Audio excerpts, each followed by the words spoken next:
बेटा कल हमने आपको एक्सरसाइज 7.1 क्वेश्चन नंबर 1 और क्वेश्चन नंबर 2 कराया था और आज हम आपको कराएंगे क्वेश्चन नंबर 3। ठीक है, क्वेश्चन नंबर 3 को मैंने यहाँ नोट कर लिया है। एक्सरसाइज 7.1 और क्वेश्चन नंबर 3 है जिसमें एक फिगर दे रखा है जिसमें बताया गया है कि AB पर परपेंडिकुलर है और BCD AB पर परपेंडिकुलर है। ठीक है बेटा, और ये भी गिवन है इक्वल परपेंडिकुलर है, यानी AB and BC are the equal perpendicular at AB। ठीक है, तो हमने यहाँ लिख ही दिया है गिवन में, जो चीज हमें क्वेश्चन गिवन होता है वो लिख देते हैं। हम इनको पॉइंट दे दिया है कि AD और BC इक्वल है, यानी AD और BC इक्वल परपेंडिकुलर है, तो इक्वल तो हमने यहाँ दिखा दिया। अब यह परपेंडिकुलर भी उसको पढ़ते हैं कि AD AB पर परपेंडिकुलर हम यहाँ लिख दिया और BC AB पर परपेंडिकुलर हमने यहाँ भी लिख दिया। तो इसका मतलब परपेंडिकुलर मतलब 90 डिग्री का बनाता है, यानी AD AB के साथ 90 डिग्री का एंगल बनाती है और BC AB के साथ 90 डिग्री का एंगल बनाती है। ये परपेंडिकुलर का ये शो होता है, ठीक है। इसलिए हम AD परपेंडिकुलर AB को हम एंगल A को 90 डिग्री शो कर सकते हैं और BC परपेंडिकुलर AB को एंगल B को भी, एंगल B यहाँ पे है, इसको भी 90 डिग्री शो कर सकते हैं। इसलिए हमने इसको यहाँ पर दूसरी तरह से भी दिखा दिया है। ठीक है बेटा, तो अब हमें करना क्या है, उसने कहा है कि ये प्रूव कीजिए कि CD bisect AB, CD bisect AB, bisect का आपको पता होगा कि इक्वल टू पार्शियल डिवाइड करना।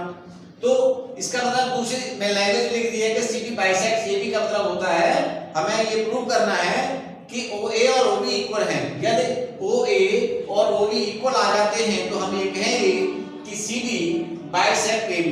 तो आपको समझ में आ गया गिवन क्या है और क्या प्रूव करना है, समझ आ गया कि नहीं आ गया? अब ध्यान से देखिए, अब प्रूव करते हैं। इसका प्रूव कैसे करेंगे? हमारे पास दो ट्रायंगल हैं, दोनों ट्रायंगल बता दो कौन कौन से हैं। देखिए एक तो ट्रायंगल आपके पास ये वाला है, आप इस ट्रायंगल को ध्यान से देखें। एक तो ट्रायंगल आपके पास ये वाला है और दूसरा जो ट्रायंगल है आपके पास ये वाला है, ध्यान से देख लो आप। दूसरा ट्रायंगल आपके पास ये है, समझ आ रहा है? मैंने तो साइडेड कर दिया है ताकि समझ में आ जाए ट्रायंगल।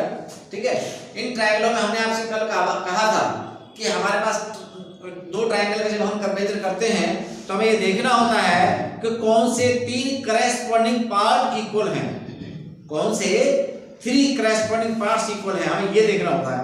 अगर कोई से भी 3 करेस्पॉन्डिंग पार्ट्स इक्वल आ जाए तो बचे हुए 3 करेस्पॉन्डिंग पार्ट्स भी कैसे होते हैं? इक्वल होते हैं। किस नियम से? बाय CPCT से।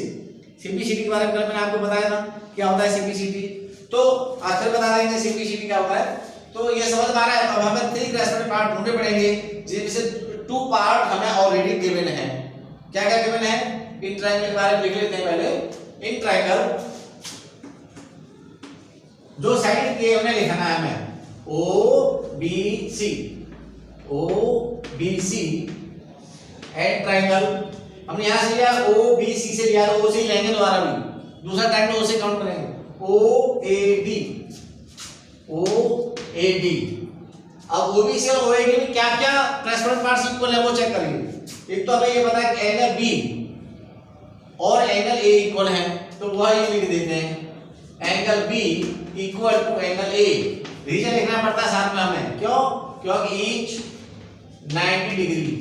समझ आ गया बेटा? और दूसरी बात क्या पता है हमें, वो भी गिवन में से देखेंगे। दूसरी बात हमें ये पता है कि AD और BC इक्वल है। AD भी आप लिख सकते हो क्योंकि BC मैंने OBC को पहले लिया है, OBC ट्रायंगल को पहले लिया है, तो OBC ट्रायंगल की साइड को हम पहले लिखेंगे, यानी BC इक्वल टू AD आप लिख सकते हैं। BC इक्वल टू AD, ये भी आपका क्या है? हम लिखेंगे गिवन, क्योंकि हर एक का हमें रीजन देना पड़ता है कि ये इक्वल क्यों है। तो हमने इसका रीजन क्या दिया कि 90 डिग्री, और इसका रीजन क्या दिया? क्योंकि ये गिवन है इसलिए हमने मान गिवन लिख दिया। ये भी आपका गिवन ही है, ईच 90 डिग्री आप लिख सकते हो, गिवन भी लिख सकते हो, यहां पर कॉमा लगा के गिवन। आप ये दोनों बातें लिख सकते हो, दोनों ही गिवन है। ठीक है, अब केवल हमें एक पार्ट और ढूंढना है। अब आप एक पार्ट आपको सोचना होगा, यही आपको देखना होता है कि आपको क्या करना है। देखिए ध्यान से क्या ढूंढ सकते हैं हम इसमें। अब जब यहाँ पे देखो, अगर समझ में आ रहा हो तो अब आपने पढ़ा था कि जब दो लाइन आपस में एक दूसरे को इंटरसेक्ट करती हैं तो वर्टिकल अपोजिट एंगल से कैसे होते हैं, यानी ये एंगल और ये एंगल आपस में हमेशा इक्वल होते हैं। इसी तरह से ये वाला एंगल और ये वाला एंगल भी आपस में कैसे होते हैं? इक्वल होते हैं, इन्हें हम क्या बोलते हैं? Vertical opposite angle. ठीक है, तो हम यहाँ पे लिख देंगे, इनका नाम देना चाहो दे सकते हो आप। इसका नाम दे सकते हो एंगल 1, इसका नाम दे सकते हो एंगल 2, नाम भी दे सकते हो इनको, या तो कह सकते हो एंगल BOC, या कह सकते हो एंगल AOD, या फिर इनके नाम दे सकते हो। नाम अगर यहाँ डाल रखे हमने तो हम लिख सकते हैं angle 1 is equal to angle 2, angle 1 is equal to angle 2, vertical opposite angles VOA लिख देते हैं शॉर्ट में, वर्टिकल अपोजिट एंगल्स को VOA लिख सकते हैं। ठीक है बेटा, तो आप ध्यान से देखें, ये आपका सिंस ये 3 पार्ट है तो हम लिख सकते हैं therefore triangle OBC congruent triangle OAD। अब आपको ये देखना होगा भाई किस नियम से ऐसा हुआ है, किस नियम से ऐसा हुआ है आपको ये देखना होगा। आपके मैंने ये कल 5 कॉन्ग्रुएंट ट्रायंगल क्राइटेरिया बताए थे, ये 5 बताए थे, आप ध्यान से देखो इनमें से कौन सा यूज हुआ है। अब यहाँ भी आप ध्यान से देखो और पहले जाओ इस फिगर में चेक करो, एंगल के बाद एंगल आया फिर साइड आई। मैंने आपको ये भी बताया था कि जहां 90 डिग्री आया तो हम RHS यूज करते हैं, लेकिन RHS यूज कब होगी, ध्यान से देखो RHS यूज कब होगी जब एक 90 डिग्री का हो। तो इसमें एक एंगल 90 डिग्री का तो है, साथ में कंडीशन ये भी होनी चाहिए कि दोनों की कॉमन हाइपोटेन्यूज दोनों की जो हाइपोटेन्यूज है वो इक्वल होनी चाहिए। और हाइपोटेन्यूज कौन सी यहाँ पर, एंगल B के ठीक सामने है OC और OD, तो ये तो इक्वल है नहीं। जब ये इक्वल नहीं है तो हमारा RHS वाला तो अप्लाई होगा नहीं, ये तो कैंसिल हो गया। ठीक है, अब देखते हैं ये वाला साइड। तो इसमें साइड तो दो ही, साइड तो एक ही यूज हुई है, 2 साइड तो और साइड यूज हुई नहीं, इसका मतलब हमारा ये भी कैंसिल हो गया। समझ आ रहा है कि नहीं आ रहा है? अब देखते हैं ये वाला ASA का मतलब है कि बाहर के दोनों एंगल और बीच की साइड चेक करते हैं। यहाँ पर केवल एक ट्रायंगल से चेक कर लिया, एक ट्रायंगल से बाहर के दोनों एंगल, ये साइड है, अगर ये साइड है दोनों साइड के एंगल होने चाहिए। जब कह रहा तो एक ही साइड का एंगल दे रखा है, ये वाला अप्लाई कब होगा कि जब बीच की साइड हो, जैसे ये साइड है और बीच दोनों साइड में इसके तरफ के एंगल, यानी अगर ये AB कोई साइड है तो एंगल AB गिवन होना चाहिए, लेकिन B ही गिवन होना चाहिए, तब हम ASA लगाते हैं। इसका मतलब यहाँ पे तो ऐसा हो ही नहीं रहा, हमें BC गिवन है तो एंगल B और एंगल C दोनों गिवन होने चाहिए, लेकिन एंगल C तो गिवन है नहीं, एंगल B गिवन है लेकिन एंगल C गिवन नहीं है, इसलिए हमारा ये भी कैंसिल हो गया, ये हमारा ये भी अप्लाई नहीं होगा। अब ध्यान से देखो, अब हम क्या देख रहे हैं यहाँ पर कि अब इसको देख लेते हैं, SAS को चेक कर लेते हैं। SAS का मतलब है, SAS का मतलब क्या होता है कि जैसे कोई भी आपका कोई एंगल ऐसे करके ऐसी कोई साइड है तो ये और ये दोनों साइड गिवन हो तो इसके बीच का एंगल गिवन होना चाहिए, यानी 2 साइड और बीच का एंगल। तो ऐसा भी नहीं यहाँ पर भाई, 2 साइड तो इसमें है भी नहीं वैसे, तो 2 साइड और बीच का एंगल होना चाहिए, ऐसा भी नहीं यहाँ पर। तो इसका मतलब क्या होगा, हमारा ये वाला भी कैंसिल हो गया। ठीक है ना, अब क्या बचा, अब हमारे पास बचता है केवल एक ये AAS। अब AAS यहाँ पे क्यों यूज, उसे भी चेक कर लीजिए। AS का मतलब है लगातार 2 एंगल और फिर एक साइड, तो वो ऐसा यहाँ पे अप्लाई हो रहा है। देखो एक इस ट्रायंगल में चेक करो, ये एंगल फिर ये एंगल और फिर साइड लगातार हो रहा है कि नहीं हो रहा, ये एंगल फिर ये एंगल और फिर ये साइड लगातार हो रहा है कि नहीं हो रहा। तो इसको ऐसा AAS समझ आ गया, ये एंगल हो गया, समझ लो इसे, ये एंगल फिर ये एंगल गिवन है, 2 एंगल गिवन है एक साइड, तो ये एंगल इस एंगल के तुरंत बाद दूसरा एंगल आ रहा है और तुरंत बाद साइड आ रही है, तो ये कौन सा अप्लाई होना चाहिए, AAS। इसलिए हम यहाँ पे क्या लिखेंगे भाई, AAS कॉन्ग्रुएंस रूल, यहाँ पे हम इस नियम का अप्लाई करेंगे। और जब हमारा ये नियम अप्लाई हो जाता है तो फिर हम लिख सकते हैं जो हमारा रिक्वायरमेंट थी, रिक्वायरमेंट क्या थी हमारी कि OA और OB इक्वल दिखानी है, तो हम लिख सकते हैं therefore OA is equal to OB by CB CD। आपको याद होगी CB CD फुल फॉर्म क्या होती है, corresponding parts of congruent triangles. क्या होती है, corresponding parts of congruent triangles.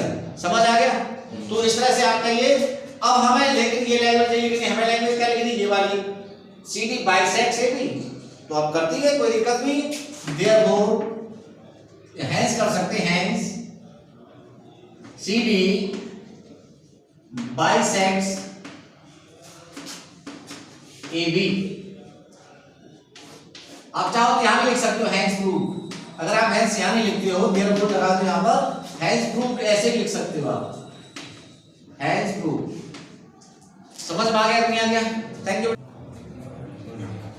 तो बेटा आपका एक्सरसाइज 7.1 चल रहा था, जिसमें मैंने आपको क्वेश्चन नंबर 1 2 3 करा दिए हैं। आप स्टार्ट करते हैं आपका क्वेश्चन नंबर 4। क्वेश्चन 4 जो फिगर गिवन है आपका, मैंने यहाँ बना दिया है, ड्रॉ कर दिया है, जिसमें गिवन क्या है, यहाँ से देखिए दो लाइन है P और Q, दोनों ही लाइन आपकी पैरेलल है, ठीक है, ये दोनों लाइन आपकी पैरेलल है और ये पेयर ऑफ पैरेलल लाइंस है। और उसी तरह से एक दूसरी लाइन भी है पैरेलल लाइंस जो इन दोनों P और Q को इंटरसेक्ट करती हैं। एक है L और M, L और M भी पैरेलल लाइंस हैं, ठीक है, जो कि P और Q पैरेलल लाइंस को इंटरसेक्ट करती हैं A, B, C और B पर, ठीक है। अब हम इसको कैसे करेंगे, ध्यान से देखें। A से C को मिला दिया गया है, ऐसे कह सकते हैं कि ये जो AC है इस B और Q को भी इंटरसेक्ट करती है, और यानी P की पैरेलल लाइंस को इंटरसेक्ट करती है तो L और M को भी इंटरसेक्ट करती है। ये आपको देखना है। प्रूफ क्या करना है, ट्रायंगल ABC। देखिए कौन सा बनता है ट्रायंगल ABC, ABC, ये वाला ट्रायंगल बनता है। आप ध्यान से देखें तो ये वाला ट्रायंगल, ये वाला जो ट्रायंगल है, ये वाला ट्रायंगल आपका बन रहा है ABC, ये वाला। मैं इसका नाम एंगल 2 दिया है, इसका 3 दिया है, और इस वाले ट्रायंगल में ये इस वाले एंगल को मैंने एंगल 1 दिया है और इस वाले एंगल को मैंने 4 नाम दिया है। उससे क्या है, बहुत आसानी हो जाती है। जैसे एंगल 1 को हम ऐसे पढ़ेंगे तो दूसरी तरह से पढ़ेंगे, चाहे तो ऐसे पढ़ सकते हैं DAC यानी एंगल 1, ACD यानी कि एंगल 4, और BAC यानी कि एंगल 2, और BCA यानी कि एंगल 3। इस तरह से हम इनको नाम दे सकते हैं, ठीक है बेटा, क्योंकि हम ज्यादा बड़ा बोलना पड़ता है इसलिए हम इनको शॉर्ट में भी नाम दे सकते हैं एंगल्स को, ठीक है ना। देखिए ये हमें गिवन है, हमने गिवन लिख दिया P parallel Q and L parallel M को इंटरसेक्टेड बाय अनदर पेयर, ठीक है। प्रूफ क्या करना है, ट्रायंगल ABC मैंने ड्रॉ कर दिया है ABC, और CDA इनको क्या करना है हमें कि कॉन्ग्रुएंट प्रूफ करना है। तो आप ध्यान से देखेंगे, हम दोबारा से लिखते हैं in triangle ABC and triangle CDA। जब इस तरह से हम देखेंगे तो आपको समझ में आएगा। देखिए ABC में एंगल 2 एंगल 4 के इक्वल है। ध्यान से देखें आप, ये वाला एंगल 2 एंगल 4 के इक्वल है। क्यों इक्वल है, क्योंकि हम इन्हें अल्टरनेट इंटीरियर एंगल कह सकते हैं, और कहते हैं 2 और 4 आपके अल्टरनेट इंटीरियर एंगल हैं। क्यों है, क्योंकि P और Q को AC इंटरसेक्ट करती है, या हम ये कहते हैं ट्रांसवर्सल है AC, ठीक है। तो हम लिखेंगे angle 2 is equal to angle 4। Reason क्या है, लिख देते हैं P parallel Q and AC intersect them, AC intersect them, therefore alternate interior angles, इसलिए अल्टरनेट इंटीरियर एंगल कहलाएंगे। और दूसरा हम एंगल 1 और 3 को भी इक्वल दिखा सकते हैं, ठीक है। पहले हमने ABC लिया, एंगल 3 लेते हैं, हम angle 3 is equal to angle 1 भी कह सकते हैं। इन्हें भी हम अल्टरनेट इंटीरियर एंगल ही कहेंगे, अल्टरनेट इंटीरियर एंगल्स कहेंगे।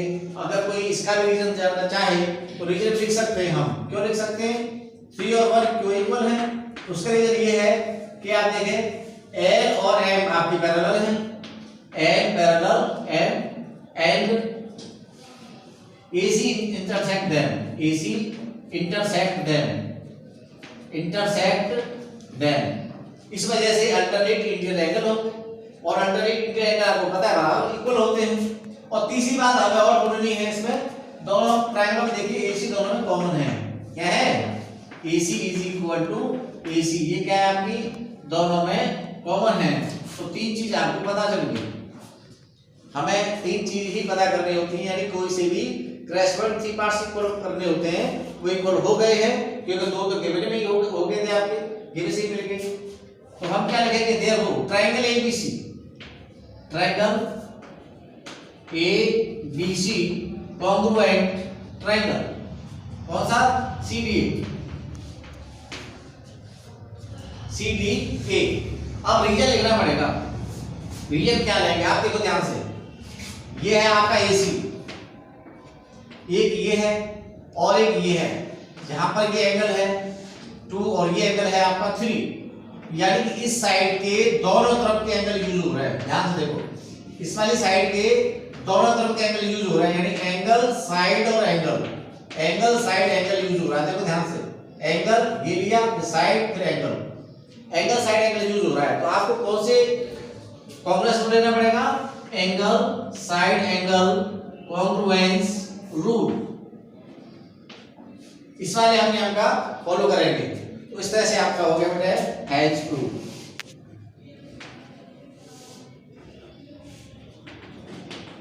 ठीक है बेटा, ऐसे समझ लीजिए, समझ नहीं आया है तो मुझे बताइए बेटा। और बेटा एक्सरसाइज 7.1 का क्वेश्चन नंबर 5 स्टार्ट करते हैं। फिगर आपका ऑलरेडी गिवन में है, ठीक है, और यहाँ ये भी दे रखा है कि ये कोई एंगल ए है, इस एंगल ए को लाइन एल बाइसेक्ट करती है। इट मींस कह सकते हैं हम कि ये वाला एंगल 1, ये वाला एंगल 2 इक्वल हो गए। मैंने ये लेट कर लिया है कि इस वाले एंगल का नाम अगर मैं दें तो इसका नाम है QAB। इस QAB एंगल को मैंने 1 कहा है और BAP एंगल को मैंने 2 कहा है। मैंने इनको नाम दे दिए 1 और 2, आसानी रहती है उससे समझाने में, इसे मैंने 1 और 2 नाम दे दिया है। यहाँ नाम दिया है तो वही हम यहाँ लिख सकते हैं, अगर हम यहाँ नाम नहीं दिया है तो हम यहाँ लिख भी नहीं सकते, ठीक है। यहाँ लिख रहे हैं और नाम नहीं दिया है तो गलत हो जाता है, ये इस बात का आप ध्यान रखेंगे। हमने एंगल 1 किसको लिया है, ये हम शो करना पड़ता है। देखिए हमें प्रूव क्या करना है, और ये भी दे रखा है इसमें, ये जो B से कोई पॉइंट B है, B से इस वाले लाइन पर ये B क्यू परपेंडिकुलर है, इट मींस ये वाला एंगल 90 डिग्री हो गया। और ये भी गिवन है कि इसी पॉइंट B से, सेम पॉइंट B से इस लाइन पर P B की परपेंडिकुलर है, इट मींस ये वाला एंगल P 90 डिग्री का हो गया। समझ आ गया कि नहीं आ गया, ठीक है। तो ये आपका गिवन में हो गया। प्रूफ क्या करवा रहा है कि ट्रायंगल APB मींस APB ये वाला ट्रायंगल और AQB यानी ऊपर वाला ट्रायंगल, ये दोनों आपस में कॉन्ग्रुएंट होंगे। और ये भी प्रूव करवा रहा है कि APB और QB दोनों इक्वल है, यानी ये पॉइंट B है, यानी इस वाली लाइन से और इस वाली लाइन से सेम डिस्टेंस पर है, इक्वल डिस्टेंस पर है, ठीक है। अब देखिए ध्यान से, हम क्या करेंगे, लिखेंगे इन ट्रायंगल, जो प्रूव करना है वही लिखेंगे, APB एंड ट्रायंगल AQB, ठीक है बेटा। जो हमें गिवन है अब वह लिख देंगे। क्या गिवन है हमें APB का, APB में एंगल ये वाला गिवन है, angle P is equal to angle Q, reason each 90 degree, each 90 degree given है, चाहो तो गिवन भी लिख सकते हो, गिवन ईच 90 डिग्री गिवन है, ठीक है बेटा। दूसरा आप क्या पता है आपको कि ये वाला एंगल, इससे पहले ये लिख सकते हो आप एंगल 1 और एंगल 2 कैसे आपके इक्वल है, ये भी लिख दो। एंगल 1 और एंगल 2 आपके कैसे इक्वल है, ये भी आपका गिवन है। ये गिवन क्यों है, क्योंकि L ने इस एंगल A को बाइसेक्ट किया है, ठीक है ना। और इसके अलावा आप क्या लिख सकते हैं, दोनों ट्रायंगलों में AB कॉमन है, दोनों ट्रायंगलों में AB क्या है, कॉमन है। तो देख लीजिए आप, AB is equal to AB, ये क्या हो गया आपका कॉमन हो गया। अब यहाँ पर आप देख रहे होंगे 90 ठीक सामने हाइपोटेनस होता है, इसमें हाइपोटेनस भी यूज हुआ है, 90 भी यूज हुआ है, तो क्या फिर RHS होगा। आपको एक बार ध्यान से दोबारा ध्यान से देखें, मैं बताता हूँ। मैंने आपको लिखवाया था, एक RHS लिखवाया था और एक लिखवाया था SSS, तीसरा लिखवाया था ASA और एक लिखवाया था आपको SAS और एक लिखवाया था आपको AAS, कॉन्ग्रुएंस रूल, ये मैंने आपको लिखवाई थी। अब इसमें से कौन सा यूज होगा, ऐसा लग रहा है कि RHS यूज हो जाना चाहिए, क्योंकि 90 इसमें आ गया है। देखो ध्यान से मैं लिख दिया 90 यानी एक एक कहकर 90 दे रखा है। और मैंने कहा था हाइपोटेनस भी यूज होना चाहिए, तो इसमें हाइपोटेनस भी यूज हो रहा है। देखो एंगल P के ठीक सामने ए भी है और एंगल P के ठीक सामने ए भी है, दोनों में हाइपोटेनस भी है, तो क्या RHS लगेगा? लेकिन RHS के लिए 3 शर्तें होनी जरूरी है कि 90 डिग्री होना चाहिए और हाइपोटेनस भी इक्वल होना चाहिए, और तीसरा कंडीशन होती है कि उनकी साइड इक्वल होनी चाहिए। लेकिन यहाँ पे साइड नहीं दे रखी है, एंगल दे रखा है। समझ आ गया क्या? यहाँ पे एंगल दे रखा है, साइड नहीं दे रखी। इट मींस ये वाला नियम यहाँ पर बिल्कुल भी नहीं लगेगा। ऐसा बिल्कुल नहीं लगेगा, उसके लिए तीनों साइड चाहिए, तीनों ही साइड इक्वल चाहिए, करस्पोंडिंग साइड। और ASA देखो उसमें उसके लिए हमें ASA के 2 एंगल और एक साइड चाहिए। यहाँ पे चेक करो, एंगल तो 2 है हमारे पास, 2 एंगल यूज हो रहे हैं, लेकिन एक साइड यूज हो रही है क्या? देखो ध्यान से, 2 एंगल एक साइड यूज हो रही है क्या? हमने ये यूज किया है। देखो ध्यान से, मैं ये बता रहा हूँ कि ये 90 है, इसी को अगर आप गौर से देखें ध्यान से, तो हमने ये एंगल यूज किया है, ये वाला एंगल यूज किया है, और साइड ये यूज की है, यानी बीच वाली साइड नहीं आ रही है। दोनों एंगलों के बीच की साइड नहीं आ रही है, तो ASA यहाँ बिल्कुल नहीं लगेगा, ASA यहाँ बिल्कुल नहीं लगेगा। अब चेक करते हैं SAS लगेगा क्या? SAS दोनों साइडों, 2 साइड और एक एंगल होना चाहिए, यहाँ पे 2 साइड बिल्कुल भी नहीं है, सिर्फ यहाँ पे 2 एंगल है, एक साइड से, तो ये भी बिल्कुल नहीं लगेगा। अब बचता है AAS। चेक करो, ये एंगल उससे जस्ट अगला ये वाला एंगल और फिर ये वाली साइड, ये एंगल फिर ये एंगल फिर अगला वाली साइड। इट मींस AAS यही लगेगा आपका। कौन सा लगेगा? AS नियम लगेगा। इसलिए हम यहां पर लिख देंगे, ये सिंस बना दिया हमने, और सिंस के बाद therefore triangle APB congruent triangle AQB reason हो जाएगा आपका AAS कॉन्ग्रुएंस रूल। और देयरफॉर यदि कॉन्ग्रुएंस भी होंगे तो इनकी करस्पोंडिंग साइड्स भी आपस में कैसे होंगी? इक्वल होंगी, करस्पोंडिंग पार्ट्स भी इक्वल होंगे। It means PB equal to QB भी होगा, या BP कह लीजिए, तो BP इज इक्वल टू आपका BQB होगा। रीजन लिख देंगे बाय CP/CT हैज प्रूव्ड।